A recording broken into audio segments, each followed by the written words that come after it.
بسم اللہ الرحمن الرحیم الحمدللہ وکفا وسلام علی عبادہ الذین اصطفیٰ خصوصاً علی سید الرسل وخاتم الانبیاء اما بعد لفظ لفظ نور اور حرف حرف روشنی سے آراستہ نور قرآن کے ساتھ طاہر بخاری آپ سے مخاطب ہے۔ ناظرین، اللہ رب العزت کا بے پناہ فضل و احسان اور تاجدار ختمی مرتبت صلی اللہ علیہ وآلہ وسلم کی نگاہ کرم کہ آج 26ویں روزے کی یہ پرنور صبح 26ویں پارے کے مضامین سے اکتساب فیض کے لیے مختص ہے۔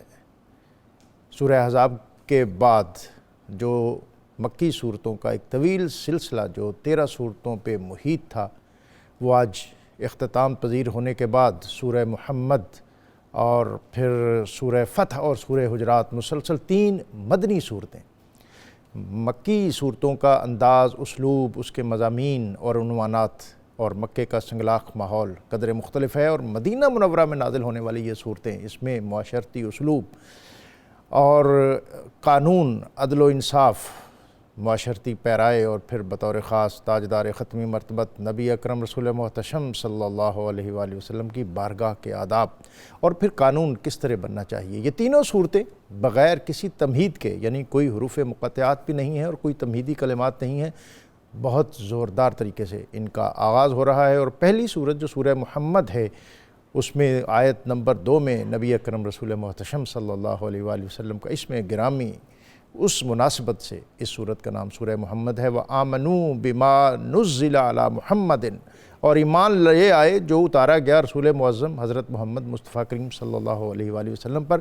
اور اسی صورت میں بطور خاص قرآن پاک کے مضامین پر غور و فکر اور تدبر اور تفکر کے حوالے سے بھی مسلمانوں کو اور امت کو مدعو کیا گیا۔ افلا یتدبرون القرآن ام علی قلوب اقفالہا، کیا یہ لوگ قرآن مجید پر تدبر نہیں کرتے یا ان کے دلوں پر تالے پڑ گئے ہیں؟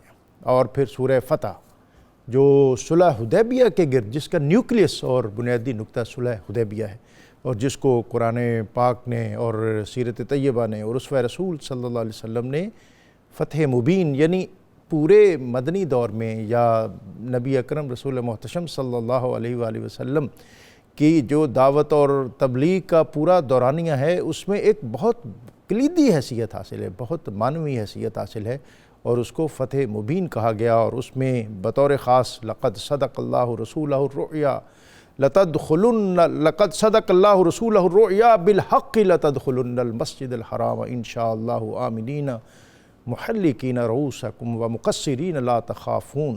اور پھر اس کے بعد سورہ حجرات، جس میں اسلامی معاشرت کے اصول اور بطور خاص ایک سلطنت کے اندر، اسلامی ریاست کے اندر لیجسلیشن کیسے ہونی چاہیے، اور اس کی پہلی ہی آیت میں یہ اصول وضع کر دیا گیا، یا ایھا الذین آمنوا لا تقدموا بین یدی اللہ ورسولہ۔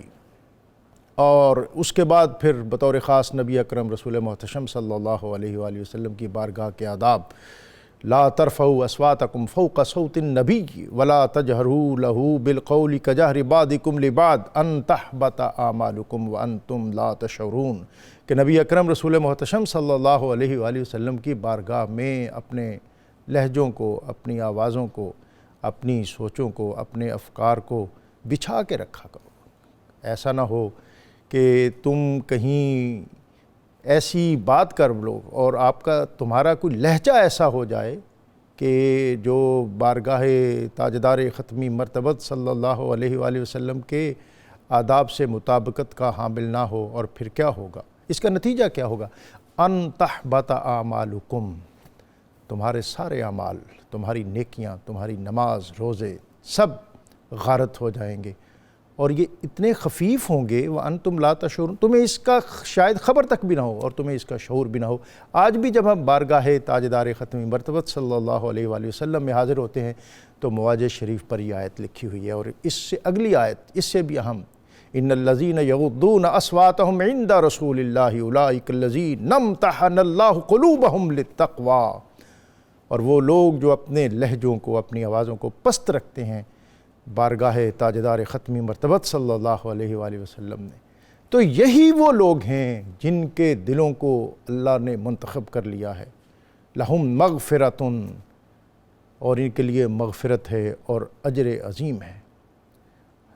اور پھر اس سے آگے کہ جب 9 ہجری میں عام الوفود فتح مکہ کے بعد اذا جاء نصر اللہ والفتح ورأیت الناس يدخلون فی دین اللہ افواجا، قبائل عرب میں جو ایک حجاب تھا، جو ایک ذہنی رکاوٹ تھی، وہ ختم ہوئی، اور پھر وہ جھونک در جھونک نبی اکرم رسول محتشم صلی اللہ علیہ وسلم کی بارگاہ میں حاضر ہو کر قبول اسلام کا اعزاز پانے لگے۔ تو انہی میں بنو تمیم کا ایک وفد بھی حاضر ہوا، اور یہ بڑے تفاخر کے ساتھ، بڑے گھمنڈ کے ساتھ، بڑے اعلیٰ پوشاک اور زرق برق لباس کے ساتھ اس خیال سے حاضر ہوئے کہ ہمارا آنا کوئی معمولی بات نہیں ہے۔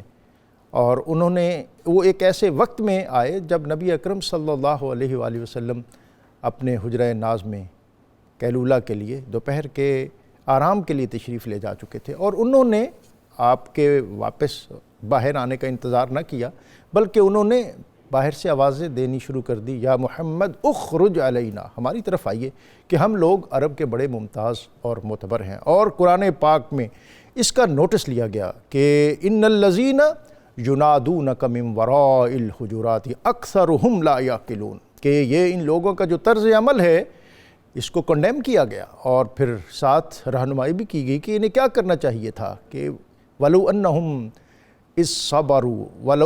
صَبَرُوا حَتَّى تَخْرُجَ عَلَيْهِ، کہ یہ اگر باہر انتظار کرتے یہاں تک کہ آپ از خود ان کی طرف تشریف لے آتے تو یہ ان کے لیے زیادہ بہتر ہوتا۔ یہ بنو تمیم کے لوگ حاضر ہوئے، اور پھر انہوں نے ایک مکالمہ کیا، انہوں نے کہا کہ یا رسول اللہ، ہم آپ کی دعوت تو بعد میں سنیں گے، ہم وہ لوگ ہیں جو جس کی تعریف کرتے ہیں اس کو ممتاز بنا دیتے ہیں، اور جس کی تکذیب کرتے ہیں اس کو معیوب بنا دیتے ہیں۔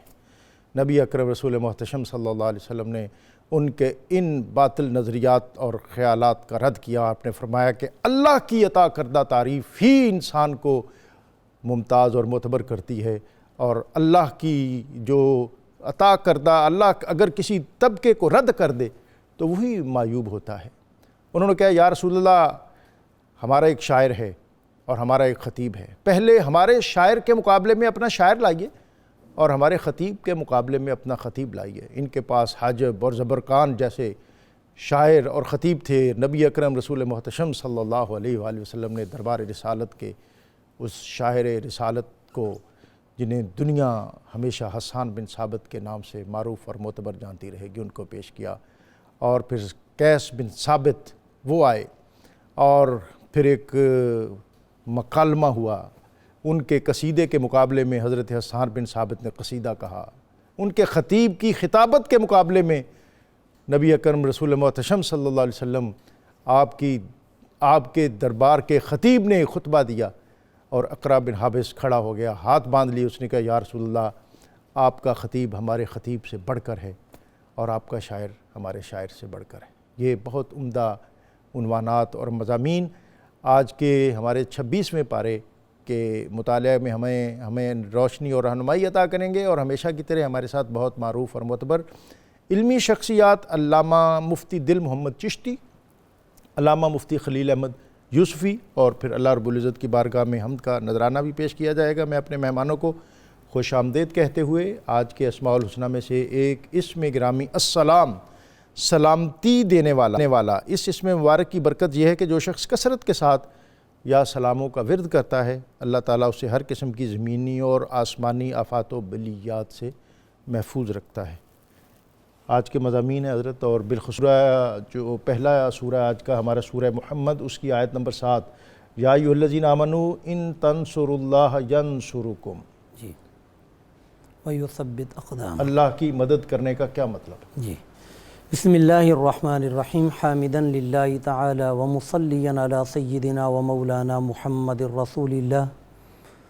بہت خوب، اللہ رب العزت نے ایک ہمارے لیے ایک راستہ نکالا اپنے قرب کا، اور وہ فرمایا کہ اے ایمان والو، اگر تم اللہ کی مدد کرو گے، مراد اللہ کی دین کی خدمت سر انجام دو گے، اعلاء کلمت اللہ کے لیے کوشاں ہوگے، تو اللہ تمہاری دنیا اور آخرت میں مدد فرمائے گا، اور تمہارے پاؤں کو جما دے گا، تمہیں لغزش تمہارے پاؤں میں نہیں آئے گی۔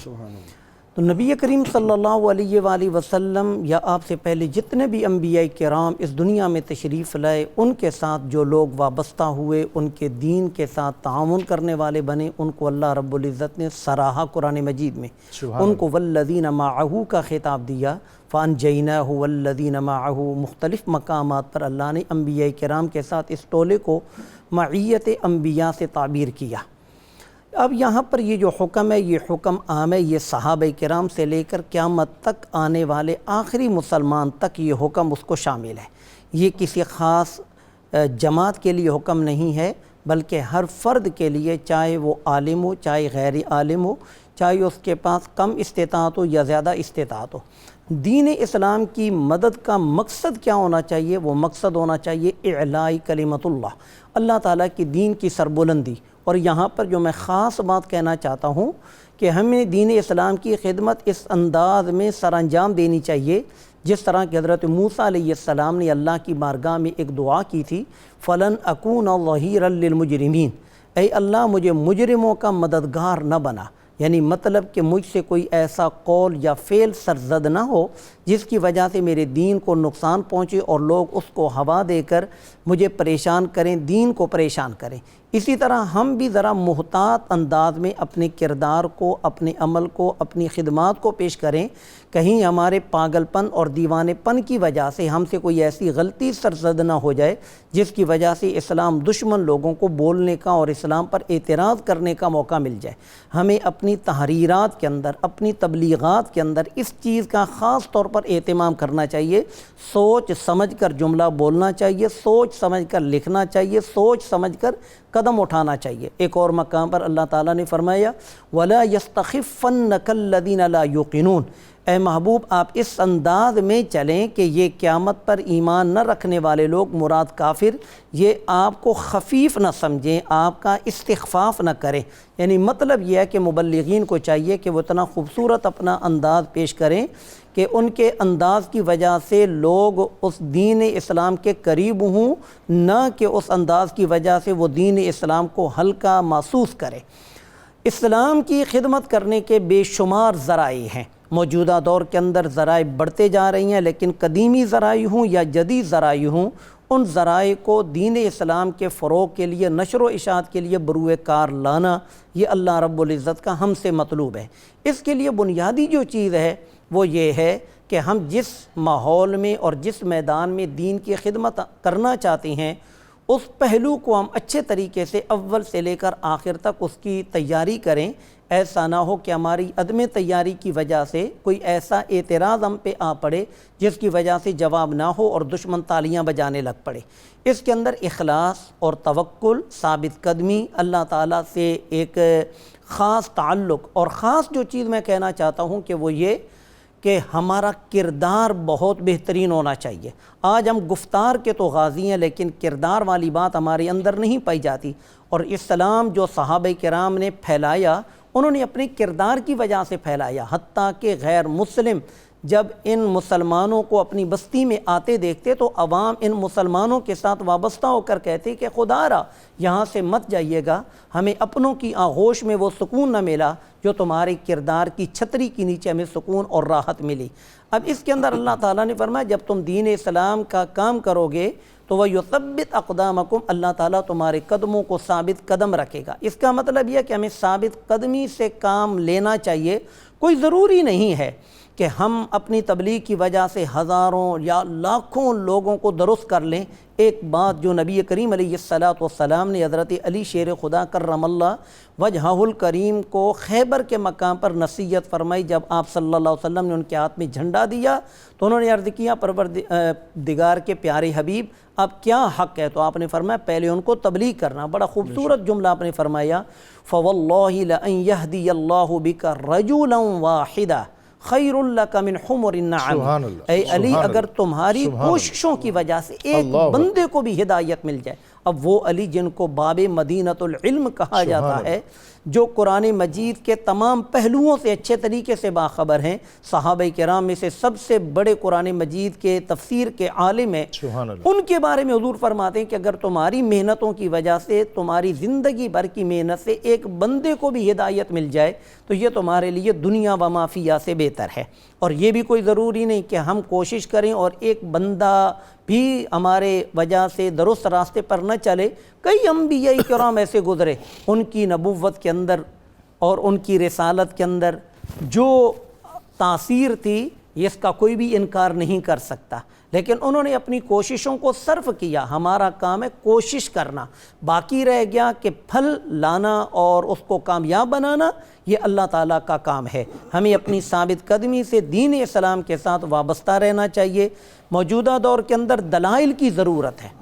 آج جو جہاد ہے، دین اسلام کی سربلندی ہے، تو کردار کے ساتھ ساتھ دلائل اتنے مؤثر اور مضبوط ہونے چاہیے کہ جن کا رد کرنا لوگوں کے لیے ناممکن ہو۔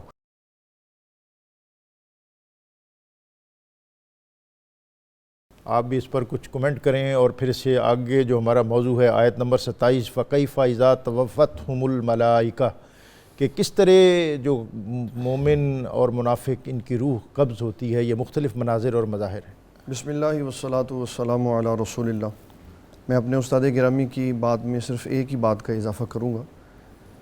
نبی اکرم شفیع معظم صلی اللہ تعالیٰ علیہ وسلم، ویسے تو وہ روکنا جو ہے نا خطیب کو بڑا مشکل ہوتا ہے، اور جیسا حضرت مفتی دل محمد چشتی صاحب جس فلو میں اور جس روانی سے علمی پیرائے میں بات کر رہے ہوتے ہیں، میرا بھی نہیں دل چاہتا کہ کہیں میں درمیان میں تعطل آنے دوں، لیکن چونکہ مضامین ایسے ہوتے ہیں کہ جن میں سب پہ کچھ نہ کچھ بات کرنی ہوتی ہے۔ اس سے بھی بڑا مشکل کام یہ ہوتا ہے کہ آپ مجھے کہہ دیتے ہیں میں ان کی بات پہ کمنٹ کروں۔ وہ کمنٹ کرنے کا مطلب یہ ہوتا ہے کہ آپ کنیکٹ کر کے اس میں سے کچھ روشنی اخذ کر کے اپنے لیے کوئی زیادہ راہ اس میں سے نکال لیں گے۔ حضور صلی اللہ تعالیٰ علیہ وسلم کے اصحاب کا دعوت و تبلیغ میں ایک طریقہ کار جس کی آج ہمیں سخت اور اشد ضرورت ہے کہ خانقاہوں مساجد سے نکل کر لوگوں کے پاس جانا بڑا ضروری ہے دعوت و تبلیغ کے لیے۔ اس کے لیے بہت بنیادی بات انہوں نے کہی کہ کردار ہوگا تو جائیں گے۔ اور جب ہم لوگوں کے پاس جائیں گے اور ان کو نبی صلی اللہ تعالیٰ علیہ وسلم کے دین کی طرف دعوت دیں گے تو وہ زیادہ قوت سے آئیں گے۔ اگر ہم اس بات کے انتظار میں رہیں گے کہ میں مسجد میں بیٹھوں تو میرے پاس آئیں، تو جو پہلے ان کے پاس چلا جائے گا وہ کامیاب ہو جائے۔ ٹھیک۔ سورۃ محمد صلی اللہ علیہ وسلم کی آیت نمبر 27 میں اللہ تعالیٰ ارشاد فرماتا ہے فَكَيْفَ إِذَا تَوَفَّتْهُمُ الْمَلَائِكَةُ يَضْرِبُونَ وُجُوهَهُمْ وَأَدْبَارَهُم، تو کیسا حال ہوگا ان کا جب فرشتے ان کی روحیں نکالیں گے اور ان کے چہروں پر اور ان کی پشتوں پہ ماریں گے۔ کتاب و سنت میں حضرت براء بن عازب رضی اللہ تعالیٰ عنہ کی حدیث روح کے نکلنے کے معاملے میں سب سے مفصل بیان ہے۔ بخاری مسلم کی متفقن علیہ حدیث ہے جس کو صاحب مشکات نے مشکات شریف میں بیان کیا۔ فرماتے ہیں ایک صاحب کا وصال ہوا اور ہم اس کی تدفین کے لیے نبی صلی اللہ تعالیٰ علیہ وسلم کے ساتھ چلے۔ ابھی اس کی قبر تیار نہیں ہوئی تھی تو حضور صلی اللہ علیہ وسلم وہاں قریب بیٹھ گئے۔ آپ صلی اللہ علیہ وسلم کے بیٹھنے کے ارد گرد ہم بھی بیٹھ گئے، اور ہمارے بیٹھنے کا یہ عالم تھا کہ سروں پہ پرندے بھی بیٹھ جاتے تو ان کو پتہ نہ چلتا یہ کون بیٹھا ہوا، اتنا ادب تھا۔ فرماتے ہیں نبی صلی اللہ علیہ وسلم نے مومن اور کافر دونوں کی روحوں کے نکلنے کے مکمل مناظر کو بیان فرمایا۔ پہلے آپ نے ایمان والوں سے بات شروع کی۔ فرمایا جب مومن کی روح نکلنے کا وقت آتا ہے تو آسمان سے فرشتوں کی ایک پوری جماعت آتی ہے جو اس کے ارد گرد آ کے بیٹھ جاتے ہیں، اور انہوں نے انتہائی خوبصورت لباس پہنے ہوتے اور ان کے چہرے انتہائی چمکدار ہوتے، اور وہ انتظار کرتے ہیں اس کے آخری سانس کا۔ اتنی دیر میں حضرت سیدنا عزرائیل علیہ السلام تشریف لے آتے ہیں اور پھر وہ اشارہ فرماتے ہیں تو اس کی روح جسم سے ایسے نکلتی ہے، مثال دے کے فرمایا جیسے پانی کی بڑی ہوئی مشق کو اوندا کر دیا جائے تو پانی بہہ کے نکلتا ہے، ویسے آرام اور سکون سے اس کی روح نکلتی ہے۔ سبحان اللہ۔ پھر فرشتے ایک لمحہ بھی انتظار نہیں کرتے، اور ہر فرشتے کی یہ کوشش ہوتی ہے کہ یہ پاکیزہ اور طیب روح پکڑنے کی سعادت میں حاصل کرے۔ اللہ اکبر۔ کتنا اعزاز ہے کہ ایک بندہ ہے اور نوری مخلوق کہہ رہی ہے کہ اس کی روح پکڑنے کی عزت و تعظیم جو میرے حصے میں آئے وہ کسی اور کے حصے میں نہ آئے۔ پھر اس کی روح کو پکڑا جاتا ہے، پھر اس کو خوشبوؤں کے ساتھ وابستہ کیا جاتا ہے، اور جو ریشم کے سفید لباس آسمان سے لائے جاتے ہیں اس کے اندر اس کو خوبصورت انداز میں سجا کے پھر آسمان کی طرف جاتے ہیں، اور جس راستے سے مومن کی روح گزرتی ہے وہ ہر جگہ خوشبو سے معطر ہو جاتی ہے۔ اور پھر آقا کریم صلی اللہ علیہ وسلم ارشاد فرماتے ہیں ہر جگہ جو اللہ کے فرشتے مقرر ہوتے ہیں وہ اس روح کے بارے میں کہتے ہیں یہ پاکیزہ روح ہے جو پاکیزہ بدن سے نکل کے آئی ہے۔ اور پھر جب اللہ تعالیٰ کی بارگاہ میں اس کو پیش کیا جاتا ہے تو اللہ تبارک و تعالیٰ اس کو نوید سناتا ہے، خوشخبری بیان کرتا ہے کہ تو کامیاب روح ہے۔ پھر فرشتوں کو حکم ہوتا ہے کہ اس کی روح کو اعلیٰ علیین کی سیر کروا کے واپس اس کے بدن میں منتقل کر دیا جائے۔ یہ وہ سارا دورانیہ ہے جس میں اس کے جسم کے ساتھ ہونے والے معاملات سارے بیت جاتے اور غسل ہو جاتا ہے، پھر اس کے لیے کفن پہنا دیا جاتا ہے اور تدفین کے قریب لا کے اس کو قبر میں اتار دیا جاتا ہے۔ ادھر سے روح اعلیٰ علیین سے واپسی اس کے جب جسم میں آتی ہے وہ آنکھیں کھولتا ہے تو سامنے منکر نکیر بیٹھے ہوتے ہیں۔ تو یہ ایک منظر ادھر ہو گیا۔ پھر جب دوسری بات آئی منافق اور کافر کی تو رسول اللہ صلی اللہ تعالیٰ علیہ وسلم میں ارشاد فرماتے اس کی روح قبض کرنے کے لیے جو فرشتے آتے ہیں انہوں نے انتہائی سخت لہجے اپنائے ہوتے اور ان کے چہروں سے جو چہروں کی بناوٹ ہے وہ خوفناک ہوتی، اور وہ قریب بیٹھ جاتے ہیں کافر کے آگے اور انتظار کرتے ہیں اس کے سانس پورے ہو۔ اتنے میں حضرت سیدنا اسرائیل علیہ السلام جب آتے تو اس کی روح کو ایسے نکالا جاتا ہے، اور اس کی مثال دے کے فرمایا کہ جیسے جھاڑیوں کے اوپر گیلی روئی ڈال دی جائے پھر اس کو کھینچا جائے تو جو اس کا حشر ہوتا ہے وہ اب اس جگہ پر یہ آیت آتی ہے فَكَيْفَ إِذَا تَوَفَّتْهُمُ الْمَلَائِكَةُ يَضْرِبُونَ وُجُوهَهُمْ وَأَدْبَارَهُمْ۔ جب اس کی روح نہیں نکل رہی ہوتی تو پھر اس کے چہرے پہ بھی مار پڑتی ہے اور اس کی پیٹھ پہ بھی مار پڑتی ہے کہ نکل بدبخت روح۔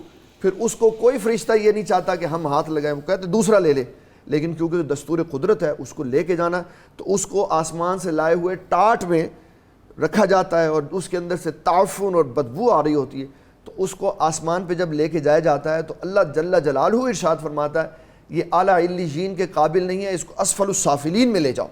پھر وہاں اس کی روح پھینک دی جاتی ہے، اور اتنی دیر میں رسول اللہ صلی اللہ علیہ وسلم ارشاد فرماتے ہیں کہ جب وہاں اس کی روح کو پھینکا جاتا ہے تو اس کا جو جسم ہے قبر میں چلا جاتا، وہاں اللہ تعالیٰ جل جلالہ کی دوسرے فرشتے منکر نکیر آتے ہیں، پھر عذاب کا ایک نہ ختم ہونے والا سلسلہ شروع ہوتا ہے۔ تو مومنوں کو اللہ تعالیٰ کے حبیب صلی اللہ علیہ وسلم نے اس روایت میں یہ بتایا اگر تم اپنے حبیب صلی اللہ علیہ وسلم کی تابعداری کرو گے تو فرشتے تمہیں بھی پاکیزہ تصور کریں گے، تمہاری روح کو بھی پاکیزہ تصور کریں گے، اور اگر اسلام اور دین کا راستہ چھوڑ دو گے تو پھر یہ حشر ہوگا جو کافر اور منافق کے ساتھ ہوتا۔ سورہ فتح شروع ہو رہی ہے اور پھر یہ ساری صلح حدیبیہ، اور صلح حدیبیہ جو ہے یہ فتح مبین اس کے ٹائٹل سے عبارت ہے، اور پھر بطور خاص صحابہ اکرام رضوان اللہ علیہم اجمعین ان کی عظمتوں کے بہت خوبصورت اس میں عنوانات ہیں۔ لقد رضی اللہ عن المؤمنین اذ یبایعونک تحت الشجر۔ جناب جی یہ بڑا خوبصورت ہے کہ ایک تو یہ کہ وہ منظر اللہ تعالیٰ نے ہماری آنکھوں کے سامنے رکھ دیا، وہ درخت اور درخت کے نیچے صحابہ کرام کا حضور علیہ السلام کے دست اقدس پر بیعت کرنا، اور یہ اس کی اہمیت ہی ہے کہ ایک ایک چیز جو ہے اس کو ریکارڈ کر دیا گیا۔ بالکل سبحان اللہ۔ پورا قرآن حضور علیہ السلام کی ہی ذات اقدس کی گرد گھومتا ہے تحت الشجرہ، اور یہاں یہ بیعت کا اتنا دیدنی منظر تھا کہ کئی صحابہ کرام نے 3 مرتبہ بیعت کی۔ اللہ اکبر، سبحان اللہ۔ اور بیعت اس بات پر تھی کہ دراصل رسول اللہ صلی اللہ علیہ وآلہ وسلم نے حضرت عثمان بن عفان الغنی رضی اللہ تعالیٰ عنہ سے پہلے ایک اور صاحب کو بھیجا تھا، خراش بن امیہ کو، اور اس کو اپنے اونٹ پر سوار کر کے بھیجا تھا، اور اسی لیے بھیجا تھا کہ کفار کو کہا جائے کہ ہم لڑنے نہیں آئے، نہ ہی ہمارا ارادہ ہے لڑنے کا، ہم عمرہ کرنے آئے ہیں، عمرہ کر کے ہم واپس چلے جائیں گے، اپنے مستضعفین کو خوشخبری سنانے کے لیے آئے ہیں کہ فتح مبین بہت جلد پایہ تکمیل تک پہنچنے والی ہے۔ لیکن انہوں نے اس شخص کے ساتھ اچھا سلوک نہیں کیا، وہ بچا کر تو بارگاہ رسالت امام میں پہنچا۔ پھر آپ علیہ السلام نے مشورہ کر کے حضرت عثمان بن عفان رضی اللہ تعالیٰ عنہ کو بھیجا۔ حضرت عثمان بن عفان رضی اللہ تعالیٰ عنہ کا وہاں پر جو جانا تھا اس کی وجہ یہ تھی کہ آپ کے جو دھیما مزاج تھا اس کی وجہ سے کفار کے ساتھ گفتگو کرنا آسان تھا۔ انہوں نے کفار نے تو صاف انکار کر دیا کہ ہم رسول اللہ صلی اللہ علیہ وسلم کو اس سال عمرہ کرنے کے لیے نہیں اجازت دے سکتے، آئندہ سال آپ علیہ السلام تشریف لائیں تو ٹھیک ہے، لیکن اے عثمان تم طواف کر لو۔ حضرت عثمان غنی رضی اللہ تعالیٰ عنہ نے کہا یہ نہیں، اللہ اکبر، اللہ مجھے رسول اللہ صلی اللہ علیہ اکبر۔ وآلہ وسلم نے خانہ کعبہ کا طواف کرنے کے لیے نہیں بھیجا، مجھے تم سے مذاکرات کرنے کے لیے اور مستضعفین کو خبر سنانے کے لیے، خوشی کی سنانے کے لیے بھیجا ہے۔ اب یہ تھا صحابہ کرام رضوان اللہ علیہم اجمعین کا حضور علیہ الصلوۃ والسلام کے ساتھ ایک تعلق، اس تعلق کی کہیں اور مثال نہیں ملتی کہ اللہ کا گھر ہے، مطاف ہے، اجازت مل رہی ہے، لیکن اللہ کے گھر کے ساتھ تعلق۔ بعد میں حضرت ابوبکر صدیق کیا خوب کہتے ہیں، آپ فرماتے ہیں کہ اگر رسول اللہ صلی اللہ علیہ وسلم نہ ہوتے تو ہمیں کیا معلوم تھا کہ خدا ہے۔ سبحان اللہ۔ لہذا تمام تر عبادات حضور علیہ السلام کی اطاعت و فرما بردار۔ اور ادھر یہ دیکھیے کہ رسول اللہ صلی اللہ علیہ وآلہ وسلم نے کچھ مسلمانوں سے یہ جملہ سنا کہ عثمان تو بڑے خوش قسمت ہیں کہ ان کو تو وہاں پر طواف کا موقع مل گیا، وہ طواف کریں گے۔ تو نبی کریم علیہ السلام نے فرمایا یہ سوچو بھی مت ہائے ہائے سبحان اللہ، اللہ اکبر۔ کہ میرا عثمان میری اجازت کے بغیر اور میرے بغیر خانہ کعبہ کا طواف کرے۔ کہتے ہیں کہ اگر کبھی وہاں سے گزر بھی ہوتا تھا تو حضرت عثمان تھوڑا کپڑا کر لیتے تھے، حجاب کر لیتے تھے کہ میں تو نبی صلی اللہ علیہ وسلم کے بغیر خانہ کعبہ ادھر کو دیکھنا بھی نہیں چاہتا۔ اللہ اکبر۔ یہ نہیں کہ خانہ کعبہ کے دیکھنا ان کو ناگوار تھا، صرف اور صرف حضور علیہ السلام یہ کمٹمنٹ اور وابستگی کہ آپ کے جلو اور پہلو میں اس کے پاس جی صحابہ کرام نے اپنی نماز کے لیے حضور کا انتظار کیا، سبحان اللہ، سبحان اللہ۔ حالانکہ نماز کا اسلام کے اندر بڑا اہم مقام ہے، سبحان اللہ۔ لیکن یہ تمام عبادات جملہ یہ فروع ہیں، اصل اصول اس در کی سبحان سبحان اللہ، اللہ، سبحان اللہ۔ آداب ہیں۔ سبحان تو نبی کریم علیہ السلام نے ایک خبر سنی کہ کیونکہ وہ پہلے صاحب کے ساتھ حراش کے ساتھ بھی ایسا ہی ہوا، تو اب یہ ایک افواہ پھیلا دی گئی کہ حضرت عثمان غنی رضی اللہ تعالیٰ عنہ کو شہید کر دیا گیا۔ آپ علیہ السلام نے اس حوالے سے بیعت لی، اور یہاں بڑی مزیدار بات کہ آپ علیہ السلام نے اپنے بائیں ہاتھ کو اپنے دائیں ہاتھ میں دیتے ہوئے ارشاد فرمایا کہ یہ عثمان کی طرف سے بیعت ہے، اور حضرت عثمان غنی اس بات پر ہمیشہ اپنی مجلس میں فخر کیا کرتے تھے۔ اور پھر اللہ رب العزت نے بھی اپنا حصہ پیش فرمایا، ید اللہ فوق ایدیہم، ان تمام ہاتھوں کے اوپر اللہ کا بھی دست قدرت موجود ہے۔ اب حضرت عثمان غنی رضی اللہ تعالیٰ عنہ کا جب سرکار نے ان کی طرف سے اپنے دائیں ہاتھ کے ذریعے بائیں ہاتھ کے ذریعے دائیں ہاتھ میں بیعت کی، تو اس بات کی طرف اشارہ تھا کہ یہ افواہ ہے، کیونکہ بیعت زندہ انسان کرتا ہے، جو شہید ہو جائے، فوت ہو جائے، اس کی بیعت نہیں ہوتی۔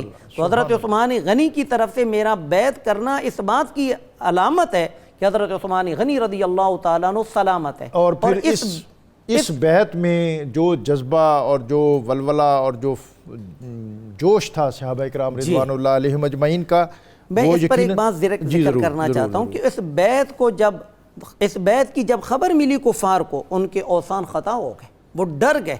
انہوں نے نہ صرف کہ حضرت عثمان غنی رضی اللہ تعالیٰ عنہ کو بس سلامت پہنچایا، بلکہ اور بھی 10 صحابہ کرام کی ایک جماعت کی ان کو بھی پہنچایا۔ اب بیعت ادھر ہوئی اور خوف ان کے دلوں میں پیدا ہو گیا۔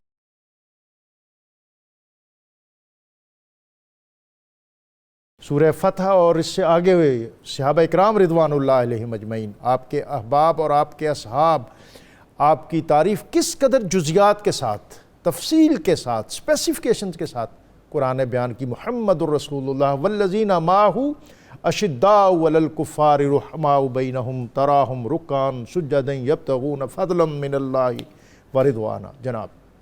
جناب گرامی، اس سے بڑی کیا صحابہ کی عظمت و شان ہو سکتی ہے۔ اللہ تعالیٰ فرماتا ہے میرے حبیب آپ کے ساتھ ہیں۔ اللہ اکبر۔ دوسری بات جو اللہ تعالیٰ نے بے مثل و بے مثال بیان فرمائی، اولئک ھم المؤمنون حقا، فرمایا اس روئے زمین پر کوئی سچے مسلمان ہیں تو بس وہ یہی ہیں۔ اور پھر اللہ تبارک و تعالیٰ جل جلالہ ان کی عظمت و شان کے بارے میں فرماتا ہے والسابقون الاولون من المہاجرین والانصار۔ سبحان اللہ۔ اور صحابہ اکرام رضوان اللہ تعالیٰ علیہم اجمعین میں سے جو پہلے مسلمان ہوئے، اللہ تعالیٰ نے ان کی عظمت و شان کو اس طرح بیان کیا، لا یستوی منکم من انفق من قبل الفتح وقاتل، کہ جو بعد میں فتح مکہ کے مسلمان ہوئے اور جو پہلے ہوئے، فرمایا پہلے والوں کا مقابلہ نہیں ہو سکتا۔ سبحان اللہ۔ اور عبداللہ ابن مسعود رضی اللہ تعالیٰ عنہ اس حدیث مبارک کو اتنے خوبصورت انداز میں بیان کرتے ہیں اور دنیا والوں کو یہ تنبیہ کرتے ہیں کہ غفلت میں مار نہ کھا جانا، لمبا چوڑا مدرسہ بنا کے یہ نہ کہہ دینا میں نے وہ کام کیا جو صحابہ نے نہیں کیا۔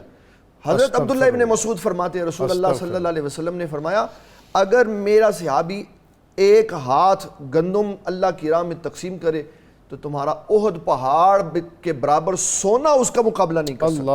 اور بتایا کہ نبی صلی اللہ علیہ وسلم کے صحابہ کے ساتھ مقابلہ نہیں کرنا، بلکہ حضور صلی اللہ علیہ وسلم نے خود فرمایا خیر القرون قرنی، میرا زمانہ سب زمانوں سے بہتر زمانہ ہے. اور یہ وہی زمانہ ہے جس میں رسول اللہ صلی اللہ علیہ وسلم کے ساتھ آپ کے صحابہ کرام شامل حال ہیں اور نبی صلی اللہ تعالیٰ علیہ وسلم کی محبتوں کو سمیٹ رہے ہیں اور حضور صلی اللہ علیہ وسلم کے اوپر جان نثاری کر رہے ہیں. اور کس طرح کس صحابی نے نبی صلی اللہ علیہ وسلم سے اپنی محبت اور عظمت و شان کو پیش نہیں کیا، اس کی مثالیں قرآن و سنت میں موجود ہیں. ایک خاص واقعہ میں عرض کرنا چاہوں گا تاکہ لوگوں کو اس پروگرام کے توسل سے یہ پتہ چلے کہ صحابہ ہی وہ جماعت ہے جنہوں نے اہل بیت کی تعظیم کر کے بتائی. سبحان اللہ. یہ جو آج فتنہ اٹھ گیا ہے کہ شاید صحابہ اہل بیت کی تعظیم کے قائل نہیں تھے، ان کو بھی پتہ ہونا چاہیے کہ سب سے پہلے اہل بیت کی تعظیم کرنے والی جماعت کا نام جماعت صحابہ اکرام. حضرت سیدنا عمر بن خطاب رضی اللہ تعالیٰ عنہ کی بارگاہ میں ایک دن حضرت امام حسن آئے تو موقع نہیں مل سکا، تو پھر حضرت عمر بن خطاب ان کے پاس گئے. آپ نے فرمایا کہ آپ باہر آئے تو انتظار کیوں کیا، سیدھے اندر کیوں نہیں آئے؟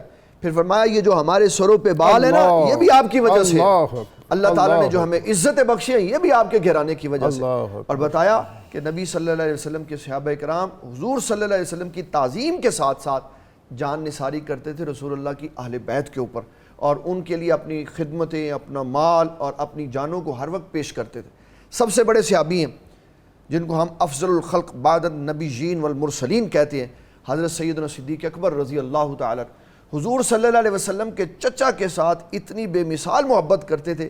جب راستے میں ان کو جاتے ہوئے دیکھتے تھے تو اپنا کام چھوڑ کے ان کے پیچھے چلے جاتے، وہ کام مکمل کرتے پھر وہ اپنے گھر میں داخل ہو جاتے تو پھر حضرت سیدنا صدیق اکبر رضی اللہ تعالیٰ عنہ اپنے گھر میں جاتے. اور حضرت عمر بن خطاب نے تو بات ہی ختم کر دی. جب حضرت عباس کے ساتھ کوئی مسئلہ ہوا تو آپ نے کھڑے ہو کر آپ کی خدمت میں عرض کی چچا جان ایک طرف آپ کے مسلمان ہونے کا معاملہ ہے، ایک طرف میرے ابا جی کے مسلمان ہونے کا معاملہ ہے. اگر میرے ابا مسلمان ہوتے تو مجھے وہ خوشی نہ ہوتی جو آپ کے مسلمان ہونے پہ خوشی ہوئی. تو پوچھا اس کی کیا وجہ؟ کہا میرے ابا کے مسلمان ہونے پہ صرف مجھے خوشی ہونی تھی لیکن آپ کے مسلمان ہونے پر مالک کونین صلی اللہ علیہ وسلم کو خوشی ہوئی، اس لیے میں آپ کو ترجیح دیتا ہوں. صحابہ کرام نے ہر جگہ نبی صلی اللہ علیہ وسلم کی عظمت و شان بیان کی، ان کا ساتھ دیا، جس وجہ سے اللہ نے ساری کائنات میں ان کو افضل اور اعلیٰ قرار دیا.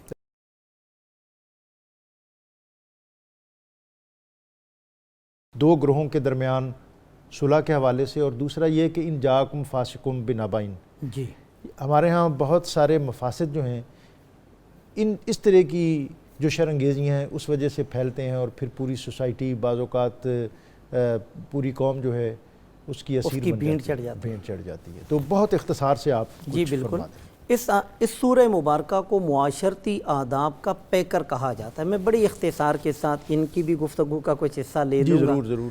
ایک تو اللہ نے فرمایا کہ ہر خبر کی تحقیق کرو، بن تحقیق کوئی بھی خبر تسلیم نہ کرو. کفا بالمرء کذبا، کہ انسان کے جھوٹا ہونے کے لیے اتنا ہی کافی ہے کہ ہر سنی سنائی بات کو آگے بیان کر دے. اللہ اکبر. لہذا یہ گھر ہو، فیملی ہو، خاندان ہو، معاشرہ ہو، محلہ ہو، جہاں کہیں بھی ہو، وہ پھر بریکنگ نیوز ختم ہو جاتی ہے اگر تصدیق کرنی شروع کر دیں تو. اسی بریکنگ نیوز کی وجہ سے تو کھلبلی مچی ہوئی ہے. آپ کے چاند کا اعلان کرنے کے حوالے سے جب بریکنگ نیوز چلتی ہے تو کیا معاشرہ کہاں سے کہاں تک پہنچ جاتا ہے. آپ ہماری طرف ہی آ گئے. پھر کچھ جملے ایسے کہہ دیتے ہیں کہ جو بالکل عقل و شعور سے وراء الورا ہوتے ہیں. 10 بجے چاند چڑھ گیا، یہ نہیں سوچنا کہ بھئی یہ خبر کیا ہے، کہ شہادتوں کا سلسلہ کیا ہے. ایک تو ہے ہر بات کی تحقیق کرنی چاہیے، اور دوسرا یہ بعض اوقات تحقیق کرنے میں اتنا ٹائم لگ جاتا ہے. بالکل تحقیق کرنے میں ٹائم لگتا ہے اور تحقیق میں ٹائم لگانا چاہیے. کہ آپ علیہ الصلوۃ والسلام نے ایک صحابی سے کہا تھا کہ تم نے یہ دل چیر کر کیوں نہیں دیکھ لیا. اللہ اکبر. اور وہ پھر تمنا کرنے لگے کاش کہ میں اس کے بعد مسلمان ہوتا، اس جرم کے وقت میں مسلمان نہ ہوتا. اور دوسری بات اس آیت اس سورہ مبارکہ کے اندر جو خاص طور پر ذکر کی گئی ہے وہ میں اس حدیث مبارک کی روشنی میں اس کو بیان کرتا ہوں کہ آپ علیہ الصلوۃ والسلام نے فرمایا میرے صحابہ کیا میں تمہیں ایسا عمل نہ بتاؤں جو نماز، روزے، حج، زکوٰۃ، جہاد سے بھی افضل ہے. صحابہ کرام نے عرض کیا یا رسول اللہ وہ کون سا عمل ہے جو جہاد سے افضل ہے؟ آپ نے فرمایا الاصلاح بین الناس، لوگوں کے درمیان صلح سبحان کرنا۔ اللہ، آج ہم یہ جملہ کہہ کر کہتے ہیں یار وہ تو اپنی کر بات، ان کو چھوڑ، جو جہاں لگا ہے لگا رہے۔ اور تیسری بات اس آیت اس سورہ مبارکہ میں کہی گئی وَأَقْسِطُوا إِنَّ اللَّهَ يُحِبُّ الْمُقْسِطِينَ، کہ انصاف کے ترازو کو لے کر چلو، اللہ تم سے محبت کرے گا۔ بہت زیادہ شکریہ آپ کا، اور سچی بات تو یہ ہے کہ آپ کا جو ایک دلیل سے آراستہ دل نشین پیرایا ہے، اس سے ہمارے ناظرین اور آپ کے ساتھ جتنے بھی ہمارے اسکالر اور علماء آتے ہیں، اور میں یہ بات تو اس لیے زیادہ نہیں کرتا کہ کہیں اس میں ستائش کا پہلو نہ ہو، لیکن میں یہ جو اسپیسیفک پروگرام جو نور قرآن ہے، جو آج کل ہمارے ہاں چونکہ بہت سے پروگرام ایسے ہوتے ہیں جس میں خالص علمی حوالہ ان کا اتنا معتبر نہیں ہوتا، میں سمجھتا ہوں کہ جتنا اس پروگرام کا ہے، تو اس لیے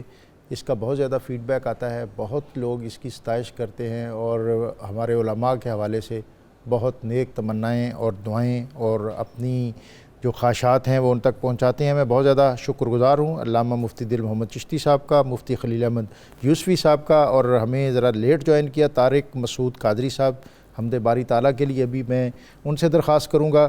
اور ان کی طرف جانے سے قبل آج کا قرآنی وظیفہ، دل کی جملہ بیماریوں کا علاج۔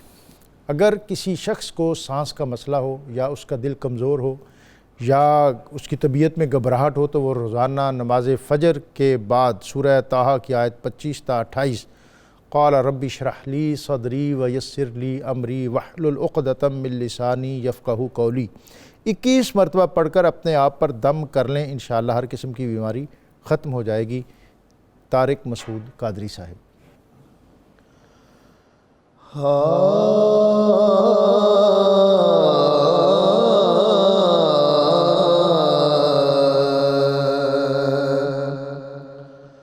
قطرہ مانگے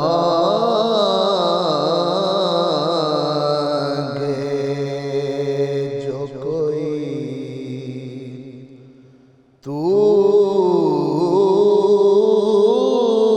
سے دریا دے دے، قطرہ مانگے قطرہ مانگے جو کوئی تو سے دریا دے دے،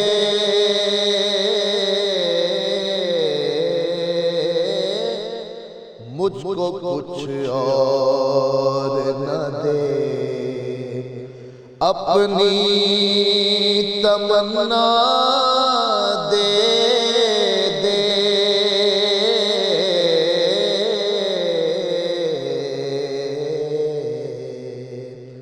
قطرہ مانگے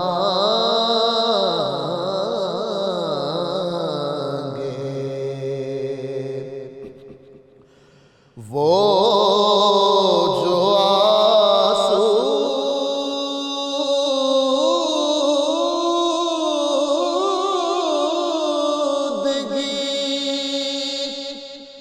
چاہے انہیں آسودہ کر،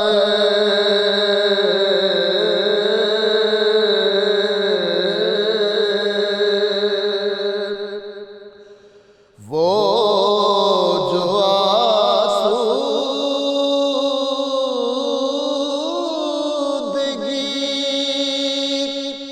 چاہے انہیں آسودہ کر،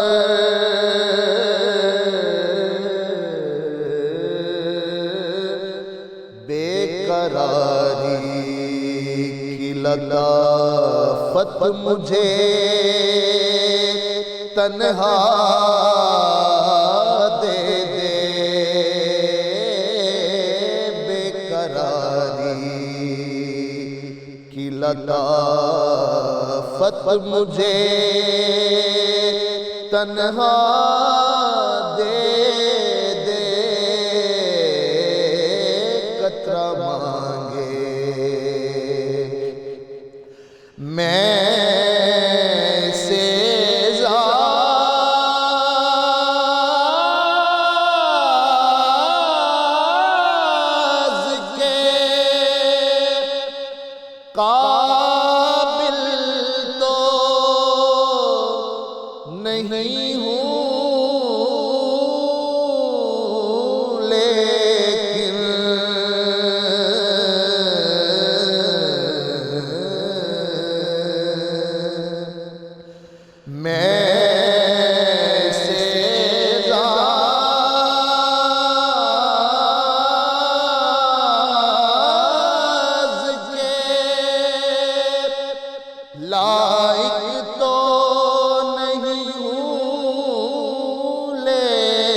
ہمسائیگی گنبد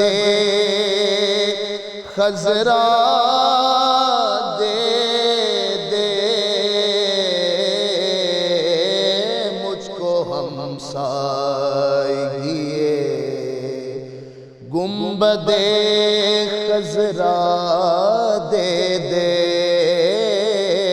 قطرہ مانگے. بڑا خوبصورت شعر. تیری رحمت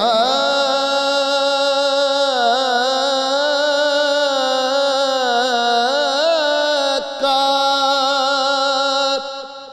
یہ اعجاز نہیں تو کیا ہے.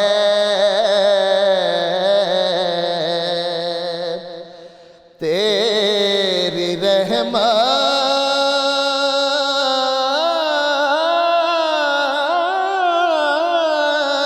کا یہ اعجاز نہیں تو کیا ہے. قدم اٹھیں میرے قدم اٹھیں تو زمانہ مجھے رستہ